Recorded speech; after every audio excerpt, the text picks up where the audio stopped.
अस्सलाम वालेकुम नाजरीन, वाक़या छोटा सा है लेकिन है बड़ा दिलचस्प, सुनिएगा ज़रूर। मरहूम जस्टिस M.R. कियानी अपनी खुद नवश्त में रकम तराज हैं कि एक बार जब वो रावलपिंडी ऑफिसर्स कॉलोनी के साथ ही अकामत गुज़ी थे। ये उन्हीं दिनों की एक दोपहर का वाक़या है कि जब वो अदालत से वापस आए, थोड़ी देर आराम किया, उसके बाद एक ढीला ढाला सा कुर्ता शलवार पहना और अपना कुत्ता साथ लिया और वॉक करने के लिए बाहर निकल गए। आर्मी कॉलोनी की तरफ एक पगडंडी थी और जस्टिस साहब उसी पगडंडी पर चल रहे थे कि इसी असना में कहीं दूर से ड्यूटी पर मामूर एक संतरी ने उन्हें जोरदार और बारोब आवाज दी, ओ गराई तुम आगे नहीं जा सकते। अब चूंकि वो चीफ जस्टिस थे और किसी की जरूरत ही नहीं थी उनको ऐसी आवाज दे या उनको रोके, तो चीफ जस्टिस साहब ने ये गुमान किया कि ये बंदा किसी और से मुखातिब है, मेरे साथ मुखातिब नहीं है।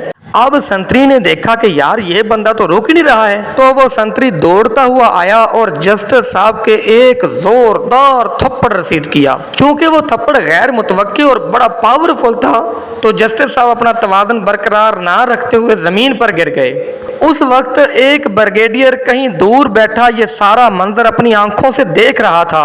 वो ब्रिगेडियर दौड़ के आया और आते ही संतरी से कहा कि बास्टर्ड, ये बंदा तुम्हारे सदर से कम नहीं है। और उस वक्त सदर अयूब खान साहब थे। जो ही संतरी ने ये अल्फाज ब्रिगेडियर साहब के मुंह से सुने तो उन्होंने बजाय के चीफ जस्टिस साहब को उठाने और कपड़े झाड़ने के जस्टिस साहब को सल्यूट पर सल्यूट मारने शुरू कर दिए। फिर ब्रिगेडियर साहब आगे बढ़े, उन्होंने जस्टिस साहब को उठाया, उनके कपड़े झाड़े और इस दौरान कई बार माफी मांगी। तो नाजरीन, आप लोगों को मैं इतना बता दूं कि जो जस्टिस M.R. कियानी साहब निहायत बदला सुंज और ठंडी तबीयत के इंसान थे। ब्रिगेडियर की तरफ से बार बार माजरत चाहने पर कहने लगे, ब्रिगेडियर साहब बार बार माफी मांगकर शर्मिंदा ना करें, इसमें आपका कोई कसूर नहीं, कसूर सारा मेरा ही है। क्योंकि अगर कोई बंदा गधों के अस्तबल में अचानक घुस जाए तो दुलत्ती तो कोई भी गधा झाड़ सकता है।